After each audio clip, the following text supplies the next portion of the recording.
ऐसे मूर्धन्य नेता का जन्मदिवस है डॉक्टर श्यामा प्रसाद मुखर्जी। उनकी जयंती समारोह का कार्यक्रम आज पूरे देश भर में संपन्न हो रहा है। हिंदुत्व पर आघात हुआ था, इसीलिए उन्होंने नेहरू मंत्रिमंडल से इस्तीफा दिया था।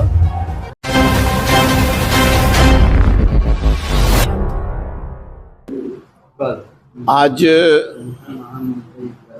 एक ऐसा पुण्य दिन है, भारतीय राजनीति के एक ऐसे मूर्धन्य नेता का जन्मदिवस है डॉक्टर श्यामा प्रसाद मुखर्जी। उनकी जयंती समारोह का कार्यक्रम आज पूरे देश भर में संपन्न हो रहा है, डाल्टनगंज में भी हो रहा है। मैं ये कहना चाहता हूँ कि जिस राजनीतिक विरासत को की बुनियाद डॉक्टर श्यामा प्रसाद मुखर्जी ने 1951 में रखा जनसंघ के रूप में, वो इस राष्ट्र के जीवन को बदलने में भाजपा के रूप में आज कामयाब हुआ है।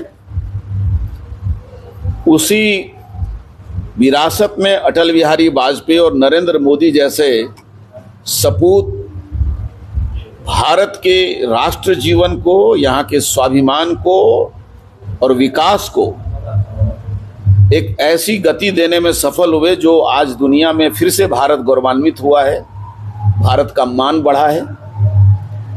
हिंदुत्व का और भारतीय संस्कृति के संरक्षण में उस भाव से पुष्पित पल्लवित विचारधारा भारतीय राजनीति में राष्ट्रीय एकात्मता को बचाने में सफल होगा।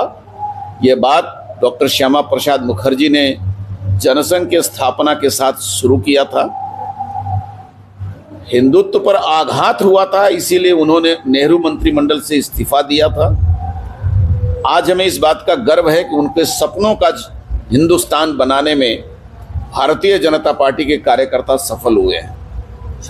राज्य सरकार झारखंड की बड़े दुर्भाग्यपूर्ण हालात में है। फिर से झारखंड को 2000 के पूर्व की स्थिति में, जैसा बिहार के समय हमारे यहाँ थी, बिजली की दुर्व्यवस्था, चिकित्सा की दुर्व्यवस्था, कानून की दुर्व्यवस्था, शिक्षा की दुर्व्यवस्था, फिर से एक बार काली घटा झारखंड के ऊपर दिखाई दे रहा है।